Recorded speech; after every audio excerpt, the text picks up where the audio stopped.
ಈ ರೆಸಿಪಿನ ನೀವು ಒಂದ್ಸರಿ ಟ್ರೈ ಮಾಡಿದರೆ ಮತ್ತೆ ಮತ್ತೆ ಮಾಡ್ತೀರಾ. ಯಾಕಂದರೆ ಇವಾಗ ಮಕ್ಕಳದು ರಜೆ ಬರ್ತಾ ಇದೆ ಅಲ್ವಾ. ಮಕ್ಕಳ ರಜೆ ಬಂತು ಅಂದರೆ ಮಕ್ಕಳಿಗೆ ಯಾವ ಥರ ಮನೆಯಲ್ಲಿ ಯಾವ ಥರ ಹಿಡಿಬೇಕಪ್ಪ ಇವ್ರನ್ನ ಅಂತ ಅನ್ನೋ ಟೆನ್ಷನ್ ಒಂದಿರುತ್ತೆ. ಹಾಗೆಯೇ ನನಗೆ ಅದು ಮಾಡಿಕೊಡು ಇದು ಮಾಡಿಕೊಡು ಅಂತಲೂ ಇರುತ್ತೆ. ಅಂಥ ಟೈಮಲ್ಲಿ ಇದನ್ನು ನೀವು ಮಾಡಿಕೊಟ್ರೆ ಅವರು ಖುಷಿಯಾಗಿ ತಿಂತಾರೆ. ಮತ್ತೆ ಮತ್ತೆ ಮಾಡಿಕೊಡು ಅನ್ನೋಷ್ಟು ರುಚಿಯಾಗಿರುತ್ತೆ. ಹಾಗಿದ್ರೆ ಮಾಡೋದು ಹೇಗೆ ಅಂತ ನೋಡೋಣ ಬನ್ನಿ.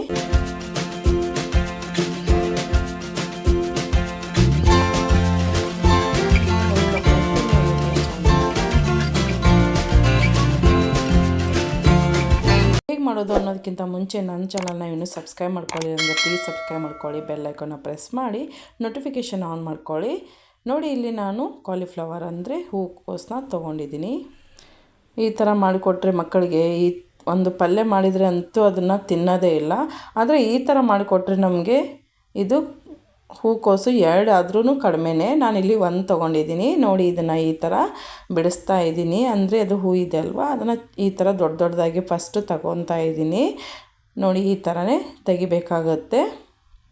ಇನ್ನೇನು ಬಿಸಿಲು ಟೈಮ್ ಅಲ್ವಾ, ಮಕ್ಕಳು ಮನೇಲಿರ್ತಾರೆ, ಏನು ಮಾಡಿದ್ರೂ ಕಡಿಮೆನೇ ನಮಗೆ. ಅದು ಕೊಡು ಇದು ಕೊಡು ಅಂತ ಇರ್ತಾರೆ. ಅಂಥ ಟೈಮಲ್ಲಿ ಇದನ್ನು ಒಂದ್ಸರಿ ಟ್ರೈ ಮಾಡಿ. ಇದನ್ನು ಕೂಡ ಅವರು ಇಷ್ಟಪಟ್ಟು ತಿಂತಾರೆ. ನಾವು ಏನೇ ಮಾಡಿಕೊಟ್ರು ಅವರು ಇಷ್ಟಪಟ್ಟು ತಿನ್ನಬೇಕಲ್ವ, ಅದನ್ನೇ ಮಾಡಬೇಕಾಗತ್ತೆ. ಅದಕ್ಕೆ ಇದನ್ನೊಂದ್ಸರಿ ಟ್ರೈ ಮಾಡಿ. ನೋಡಿ, ಇವಾಗ ಇದನ್ನೆಲ್ಲ ತೆಗೆದುಬಿಟ್ಟು ಇಟ್ಕೊಂಡಿದ್ದೀನಿ. ಇದನ್ನು ಈ ಥರ ಮತ್ತೆ ಚಿಕ್ಕದಾಗಿ ನಾನು ಈ ಥರನೇ ಮಾಡ್ಕೊತಾ ಇದ್ದೀನಿ. ಅಂದರೆ ತುಂಬ ದೊಡ್ಡದಾಗಿ ತೆಗೆದಿದ್ದೆ, ಅದಕ್ಕೋಸ್ಕರ ಇವಾಗ ಮತ್ತೆ ಸ್ವಲ್ಪ ಚಿಕ್ಕದಾಗಿ ತೆಗಿತಾ ಇದ್ದೀನಿ. ಅಂದರೆ ಈಗ ಇದು ಗೋಬಿ 65 ರೆಸಿಪಿ. ಗೋಬಿ 65ಗೆ ನಮಗೆ ಚಿಕ್ಕದಾಗಿದ್ದನೇ ಇದು ರುಚಿಯಾಗಿರುತ್ತೆ, ಕ್ರಿಸ್ಪಿಯಾಗೂ ತುಂಬ ಚೆನ್ನಾಗಿ ಬರುತ್ತೆ. ಅದಕ್ಕೋಸ್ಕರ ನೋಡಿ, ಈ ಥರ ಇಷ್ಟೊಂದು ನಾನು ಚಿಕ್ಕದಾಗಿ ಮಾಡ್ಕೊತಾ ಇದ್ದೀನಿ. ಇಷ್ಟ ಆದರೆ ಸಾಕು. ಮತ್ತು ಅದು ಹಿಂದ್ಗಡೆ ಇರುತ್ತಲ್ವ, ಅದನ್ನೆಲ್ಲ ನಾನು ತೆಗೆದುಬಿಟ್ಟು ಸೈಡಿಗೆ ಇಡ್ತಾ ಇದ್ದೀನಿ. ನೋಡಿ, ಈ ಥರನೇ ಆಗಿರಬೇಕು.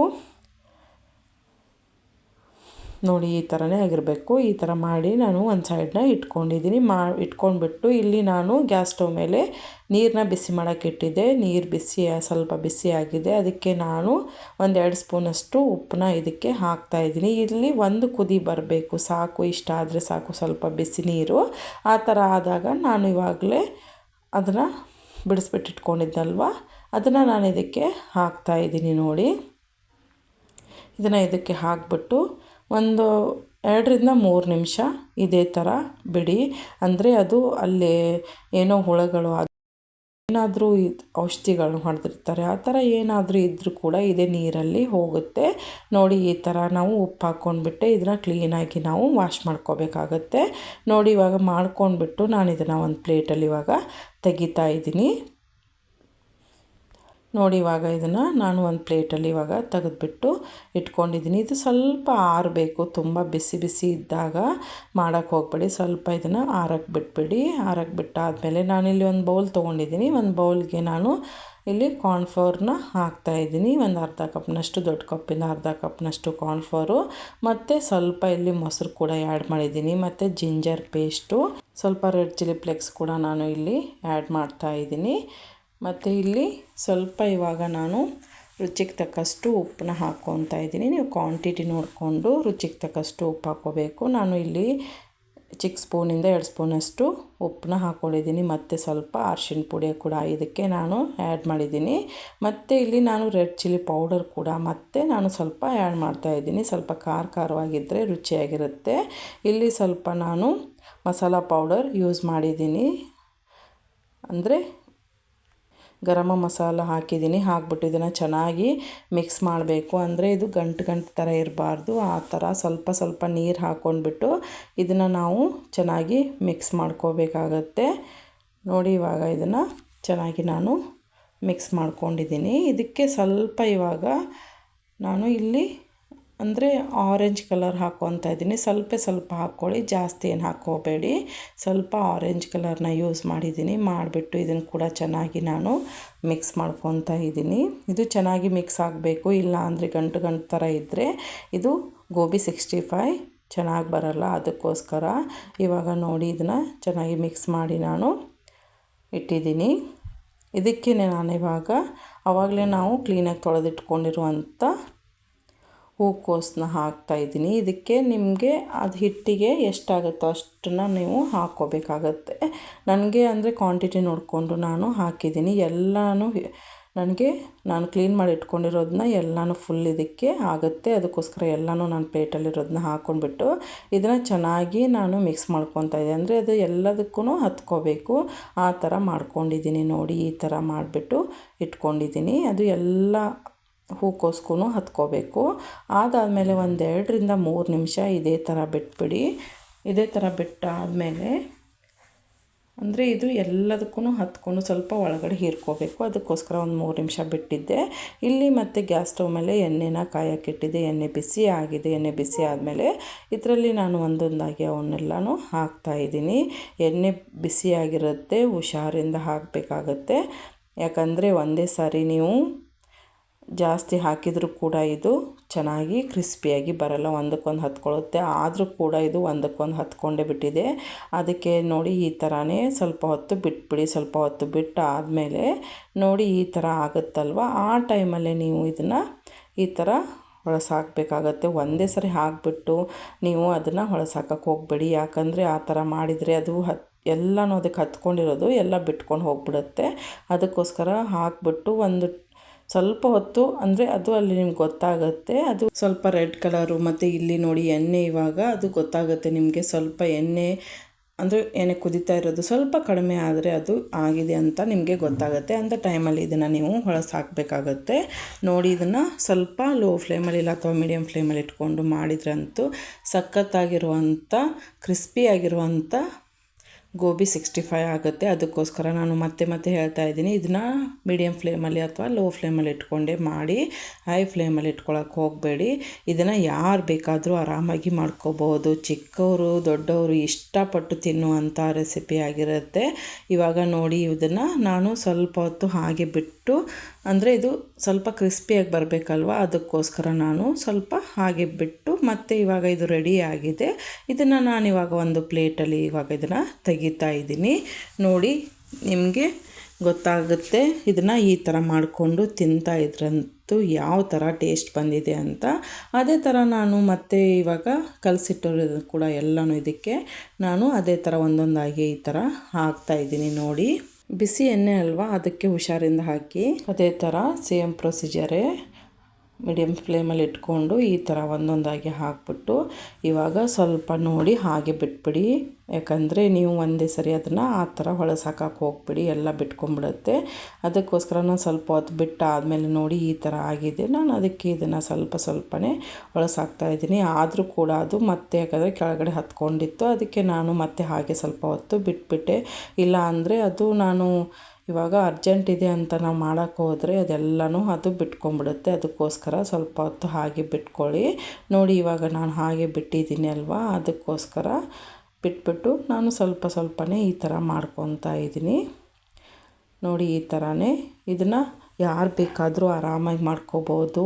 ಅಡುಗೆ ಮಾಡೋಕ್ಕೆ ಬರಲ್ಲ ಅಂದರೂ ಕೂಡ ಮಾಡ್ಬೋದು. ತುಂಬ ಈಸಿಯಾಗಿರುವಂಥ ರೆಸಿಪಿ ಆಗಿರುತ್ತೆ ಮತ್ತು ಮಕ್ಕಳು ತುಂಬ ಇಷ್ಟಪಟ್ಟು ತಿಂತಾರೆ. ಸಾಯಂಕಾಲ ಟೀ ಜೊತೆಗಂತೂ ಮಾಡಿಸಿರುವಂಥ ರೆಸಿಪಿನೇ ಅಂತ ಹೇಳ್ಬೋದು.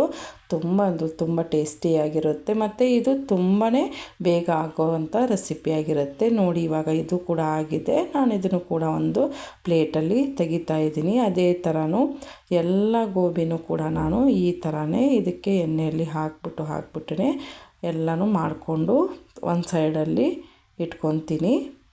ನೋಡಿ ಇನ್ನೂ ಸ್ವಲ್ಪ ಉಳಿದಿದೆ, ಅದನ್ನು ಕೂಡ ನಾನು ಇವಾಗ ಎಣ್ಣೆಯಲ್ಲಿ ಹಾಕ್ತೀನಿ. ನೋಡಿ ಇನ್ನೂ ಇದೆ, ಅದನ್ನು ಕೂಡ ಇನ್ನು ನಾನು ಅಂದರೆ ಇದು ತುಂಬ ಬೇಗ ಆಗುತ್ತೆ. ಬಟ್ ಎಣ್ಣೆಯಲ್ಲಿ ನೀವು ಫ್ರೈ ಮಾಡಬೇಕಾದ್ರೆ ಸ್ವಲ್ಪ ನೀವು ಇದನ್ನು ಅಂದರೆ ಪೇಷನ್ಸಿಂದ ಮಾಡಬೇಕಾಗತ್ತೆ. ಒಂದೇ ಸಾರಿ ಅರ್ಜೆಂಟಲ್ಲಿ ಮಾಡೋಕ್ಕೆ ಹೋಗಬೇಡಿ, ಸ್ಲೋ ಆಗಿಯೇ ಮಾಡ್ಕೊಳ್ಳಿ. ಎಣ್ಣೆಯಲ್ಲಿ ಕರಿಯೋದು ಒಂದೇ ಇದರಲ್ಲಿ ಜಾಸ್ತಿ ಟೈಮ್ ಹಿಡಿಯೋದು, ಬಿಟ್ಟರೆ ಎಲ್ಲ ತುಂಬ ಈಸಿಯಾಗಿರುವಂಥ ರೆಸಿಪಿನೇ ಅಂತ ಹೇಳ್ಬೋದು ಇದನ್ನು. ಯಾಕಂದರೆ ಇದನ್ನು ಅಷ್ಟೇ ರುಚಿಯಾಗಿ ಕೂಡ ಇರುತ್ತೆ. ಮಕ್ಕಳು ದೊಡ್ಡವರು ಯಾರಾದರೂ ಇದನ್ನು ಇಷ್ಟಪಟ್ಟು ತಿಂತಾರೆ. ತುಂಬ ರುಚಿಯಾಗಿರುತ್ತೆ. ಇದನ್ನು ಸಾಯಂಕಾಲ ಟೀ ಜೊತೆಗೋ ಇಲ್ಲ ಅಂದರೆ ಬೆಳಗ್ಗೆ ನೀವು ಬೇರೆ ಅವಲಕ್ಕಿ ಎಲ್ಲ ಮಾಡಿಕೊಂಡಾಗ ಬ್ರೇಕ್ಫಾಸ್ಟಿಗೆ ಕೂಡ ನೀವು ಸೈಡ್ ಅಂತಲೂ ಮಾಡಿಕೊಂಡು ತಿನ್ಬೋದು. ತುಂಬ ರುಚಿಯಾಗಿರುತ್ತೆ. ಯಾಕಂದರೆ ಇವಾಗ ಸ್ಕೂಲ್ ರಜೆ ಅಲ್ವಾ, ಮಕ್ಕಳಿಗೆ ನೀವು ಈ ಥರ ಮಾಡಿಕೊಟ್ರು ಕೂಡ ಅವರು ಇಷ್ಟಪಟ್ಟು ತಿಂತಾರೆ. ನಾವು ಏನೇ ಮಾಡಿಕೊಟ್ರು ಅವರು ಅದು ಬೇಡ ಇದು ಬೇಡ ಅಂತಾರೆ. ಹಾಗಾಗಿ ಅವ್ರೇನು ತಿಂತಾರೋ ಅದನ್ನು ನಾವು ಅವ್ರು ಇಷ್ಟಪಡೋದನ್ನ ನಾವು ಮಾಡಿ ಅವ್ರಿಗೆ ಕೊಟ್ಟರೆ ಅವ್ರು ಇಷ್ಟಪಟ್ಟು ತಿಂದರೂ ಕೂಡ ನಮಗೂ ಖುಷಿ ಆಗುತ್ತೆ. ಇಷ್ಟೊಂದು ನಾವು ಮಾಡಿದ್ದಕ್ಕೂ ಅವ್ರು ಇಷ್ಟಪಟ್ಟು ತಿಂದಿದ್ದಾರಲ್ವ ಅನ್ನೋದೊಂದು ಖುಷಿ ಇರುತ್ತೆ. ಹಾಗಾಗಿ ಅವರೇನು ಇಷ್ಟಪಡ್ತಾರೋ ಅದನ್ನು ನಾವು ಮಾಡಿಕೊಡೋದು ಅಂತ ನನ್ನ ಅಭಿಪ್ರಾಯ. ನೋಡಿ ಈ ಥರ ಇವಾಗ ಇದು ಆಗಿದೆ ಅಲ್ವಾ, ಇದು ಲೋ ಫ್ಲೇಮಲ್ಲಿ ಇಲ್ಲ ಮೀಡಿಯಮ್ ಫ್ಲೇಮಲ್ಲಿ ಇಟ್ಕೊಂಡೆ ಮಾಡಿ. ಇದನ್ನು ನಾನು ಮತ್ತೆ ಯಾಕೆ ಹೇಳ್ತಿದ್ದೀನಿ ಅಂತ ಹೇಳಿದರೆ, ಇದು ಇಲ್ಲ ನೀವು ಹೈ ಫ್ಲೇಮಲ್ಲಿ ಇಟ್ಕೊಂಡು ನೀವು ಮಾಡಿದರೆ ಸೀದು ಹೋಗಿಬಿಡುತ್ತೆ. ಅದಕ್ಕೋಸ್ಕರ ಇಷ್ಟೊಂದೆಲ್ಲ ಕಷ್ಟಪಟ್ಟು ನಾವು ಮಾಡಿರೋದು ಎಲ್ಲ ಹಾಳಾಗಿಬಿಡುತ್ತೆ. ಅದಕ್ಕೆ ಆ ಥರ ಮಾಡೋಕ್ಕೆ ಹೋಗಬೇಡಿ. ನೋಡಿ ಇವಾಗ ಈ ಥರನೇ ಇದನ್ನು ಸ್ವಲ್ಪ ಹೊತ್ತು ಹಾಗೆ ಬಿಟ್ಟಿದ್ದೀನಿ. ಅಂದರೆ ಈ ಥರ ಬಿಟ್ಟರೆ ಅವು ಕ್ರಿಸ್ಪಿಯಾಗಿ ತುಂಬ ಚೆನ್ನಾಗಿ ಬರ್ತವೆ. ಅದಕ್ಕೋಸ್ಕರ ನಾನು ಗೋಬಿನ ಹಾಗೆಯೇ ಸ್ವಲ್ಪ ಹೊತ್ತು ಎಣ್ಣೆಯಲ್ಲೇ ಮೀಡಿಯಮ್ ಫ್ಲೇಮಲ್ಲಿ ಬಿಟ್ಟಿದ್ದೀನಿ. ನೋಡಿ ಇವಾಗ ಈ ಥರನೇ ನೀವು ಕೂಡ ಮಾಡಬೇಕಾದ್ರೆ ಎಣ್ಣೆಲಿ ಹಾಕುವಾಗ ಆಯಿತು, ಹಾಕಿದ ಮೇಲೆ ಆಯಿತು ಸ್ವಲ್ಪ ಹುಷಾರಾಗಿ ಎಣ್ಣೆಲಿ ಬಿಡಬೇಕಾದ್ರೆ ಸ್ವಲ್ಪ ಹುಷಾರಾಗಿ ಎಣ್ಣೆಲಿ ಹಾಕಿ. ಯಾಕಂದರೆ ಎಣ್ಣೆ ಬಿಸಿ ಇರುವಾಗ ನೀವು ಅರ್ಜೆಂಟ್ ಮಾಡಿ ಹಾಕೋಕ್ಕೆ ಹೋಗ್ಬೇಡಿ, ಕೈಗೆಲ್ಲ ಹತ್ಕೋಬೋದು, ಚಾನ್ಸಸ್ ಇರುತ್ತೆ. ಅದಕ್ಕೋಸ್ಕರ ನೋಡಿ ಇವಾಗ ಇದು ಈ ಥರ ಆಗಿದೆ. ನೋಡಿ ಇದು ಸ್ವಲ್ಪ ರೆಡ್ ಕಲರ್ ಬಂದಿದೆ ಅಲ್ವಾ, ಈ ಟೈಮಲ್ಲಿ ಇವಾಗ ಇದನ್ನು ನಾನು ತೆಗಿತೀನಿ. ಅಂದರೆ ಕ್ರಿಸ್ಪಿಯಾಗಿ ತುಂಬ ಚೆನ್ನಾಗಿ ಬಂದಿದೆ. ಅಂಥ ಟೈಮಲ್ಲಿ ನಾನು ಇದನ್ನು ತೆಗೆದುಬಿಟ್ಟು ಇದನ್ನು ಕೂಡ ಒಂದು ಪ್ಲೇಟಲ್ಲಿ ಅದೇ ಪ್ಲೇಟಲ್ಲಿ ನಾನು ಇದನ್ನು ಕೂಡ ಹಾಕ್ತಾಯಿದ್ದೀನಿ. ಹಾಕ್ಬಿಟ್ಟು ಇವಾಗ ನಾನು ಇದನ್ನು ಕೂಡ ಸೈಡ್ಗೆ ಇಟ್ಕೊತಾ ಇದ್ದೀನಿ. ಇವಾಗ ಗೋಬಿ ಎಲ್ಲ ರೆಡಿ ಇದೆ. ಆದರೂ ನೋಡಿ ನಾನು ಹೇಳಿದ್ನಲ್ವ, ಒಂದೊಂದು ನಾನು ಅಷ್ಟು ಕರೆಕ್ಟಾಗಿ ಹಾಕಿದ್ರೂ ಅದು ಮತ್ತೆ ಅದಕ್ಕೆ ಒಂದೊಂದಕ್ಕೆ ಹತ್ಕೊಂಡೇ ಬಿಟ್ಟಿದೆ. ಅದಕ್ಕೋಸ್ಕರ ಇದನ್ನು ಒಂದೊಂದಾಗಿ ಈ ಥರ ನಾನು ಬಿಡಿಸ್ಬಿಟ್ಟು ಇಡ್ತಾಯಿದ್ದೀನಿ. ಅದು ನಾವು ಯಾವ ಥರ ಮಾಡಿದರೂ ಸ್ವಲ್ಪ ಅದು ಒಂದಕ್ಕೊಂದು ಹತ್ಕೊಂಡೇ ಬಿಡುತ್ತೆ. ಮತ್ತು ಇವಾಗ ಸೈಡ್ಗೆ ಇಟ್ಕೊಂಡಿದ್ದೀನಿ. ನಾವೇನು ಕರೆದಿರೋ ಎಣ್ಣೆ ಇತ್ತಲ್ವ, ಅದೇ ಎಣ್ಣೆಗೆ ನಾನಿಲ್ಲಿ ಸ್ವಲ್ಪ ಅಂದರೆ ಗ್ರೀನ್ ಚಿಲ್ಲಿ, ಒಂದು 2-3 ಗ್ರೀನ್ ಚಿಲ್ಲಿ ಮತ್ತು ಕರಿಬೇವಿನ ಸೊಪ್ಪು ಕೂಡ ಇದಕ್ಕೆ ಹಾಕಿದ್ದೀನಿ. ಕರಿಬೇವಿನ ಸೊಪ್ಪು ಮತ್ತು ಗ್ರೀನ್ ಚಿಲ್ಲಿ ಸ್ವಲ್ಪ ಫ್ರೈ ಆಗಬೇಕು, ಅಂದರೆ ಸ್ವಲ್ಪ ಕ್ರಿಸ್ಪಿ ಥರ ಆಗಬೇಕು. ಅಂಥ ಟೈಮಲ್ಲಿ ನಾನು ಆನಿಯನ್ನ ಕಟ್ ಮಾಡಿ ಹಾಕಿದ್ದೀನಿ. ಅಂದರೆ ರೌಂಡ್ ಆನಿಯನ್ನ ಕಟ್ ಮಾಡಿಬಿಟ್ಟು ಇದನ್ನು ಎಣ್ಣೆಯಲ್ಲಿ ಸ್ವಲ್ಪ ಫ್ರೈ ಮಾಡ್ಕೊತಾ ಇದ್ದೀನಿ. ಕ್ರಿಸ್ಪಿ ಆಗೋ ಥರ ಮಾಡ್ಕೋಬೇಕಾಗುತ್ತೆ. ಇದನ್ನು ಕೂಡ ನಾವು ಅದೇ ಮೀಡಿಯಮ್ ಫ್ಲೇಮಲ್ಲಿ ಇಟ್ಕೊಂಡೆ ನಾನು ಮಾಡ್ಕೊತಾ ಇದ್ದೀನಿ. ನೋಡಿ ಇವಾಗ ಇದು ಸ್ವಲ್ಪ ಕ್ರಿಸ್ಪಿ ಥರ ಆಗಿದೆ ಅಲ್ವಾ. ನಾನು ಇದನ್ನು ಇವಾಗ ಒಂದು ಪ್ಲೇಟಲ್ಲಿ, ಅಂದರೆ ಅದೇ ಪ್ಲೇಟಲ್ಲಿ ನಾನಿವಾಗ ಇದನ್ನು ತೆಗೆದುಬಿಟ್ಟು ಹಾಕ್ತೀನಿ. ಅಂದರೆ ಇದು ಮೇಲೆ ಈ ಥರ ಕ್ರಿಸ್ಪಿಯಾಗಿ ಕರಿಬೇವಿನ ಸೊಪ್ಪು ಈ ಥರ ಎಲ್ಲ ಇದ್ದರೆ ತುಂಬ ರುಚಿಯಾಗಿರುತ್ತೆ. ನೋಡಿ ಇವಾಗ ಅದೇ ಗೋಬಿ ಮೇಲೆ ನಾನು ಅದನ್ನೆಲ್ಲ ಹಾಕಿದ್ದೀನಿ. ಹಾಕಿಬಿಟ್ಟು ಮತ್ತೆ ಬೇರೆ ಆನಿಯನ್, ಅಂದರೆ ಕಟ್ ಮಾಡಿರೋದು ಆನಿಯನ್ನು ನಾನು ಈ ಥರ ಇದಕ್ಕೆ ಹಾಕ್ತಾಯಿದ್ದೀನಿ. ಅದನ್ನು ಒಂದು ತಿಂದ್ಬಿಟ್ಟು ನೀವು ಆನಿಯನ್ನು ಮತ್ತು ಸ್ವಲ್ಪ ಗ್ರೀನ್ ಚಿಲ್ಲಿ ಕಡ್ಕೊಂಡು ತಿಂತಾಯಿದ್ರು ತುಂಬ ರುಚಿಯಾಗಿರುತ್ತೆ. ಇವಾಗ ನೋಡಿ ರುಚಿಯಾಗಿರುವಂಥ ಕ್ರಿಸ್ಪಿಯಾಗಿರುವಂಥ ಗೋಬಿ 65 ಇವಾಗ ರೆಡಿ ಇದೆ. ಈ ರೆಸಿಪಿ ನಿಮಗೆ ಇಷ್ಟ ಆದರೆ ಲೈಕ್ ಮಾಡೋದನ್ನ ಮರಿಬೇಡಿ. ಯಾಕಂದರೆ ಎಲ್ಲರೂ ವಿಡಿಯೋ ನೋಡ್ತೀರ, ಲೈಕ್ ಮಾಡಲ್ಲ. ಪ್ಲೀಸ್ ಲೈಕ್ ಮಾಡಿ ಅಂತ ಹೇಳ್ತೀನಿ. ಮತ್ತು ಇದನ್ನು ನಿಮ್ಮ ಫ್ರೆಂಡ್ಸ್ಗೆ ಮತ್ತು ರಿಲೇಟಿವ್ಸ್ ಕೂಡ ಇದನ್ನು ಶೇರ್ ಮಾಡಿ, ಅವರು ಕೂಡ ಮಾಡ್ಕೊಂಡು ತಿನ್ನಲಿ. ಹೇಗೆ ರುಚಿ ಬಂದಿತ್ತು ಅಂತ ಕಮೆಂಟ್ ಬಾಕ್ಸಲ್ಲಿ ಕೂಡ ತಿಳಿಸಿ. ಮತ್ತು ನಾನು ಮುಂದಿನ ವಿಡಿಯೋದಲ್ಲಿ ಹೊಸ ರುಚಿಯೊಂದಿಗೆ ಮತ್ತೆ ಸಿಗ್ತೀನಿ. ಅಲ್ಲಿವರೆಗೂ ಎಲ್ಲರಿಗೂ ಧನ್ಯವಾದಗಳು.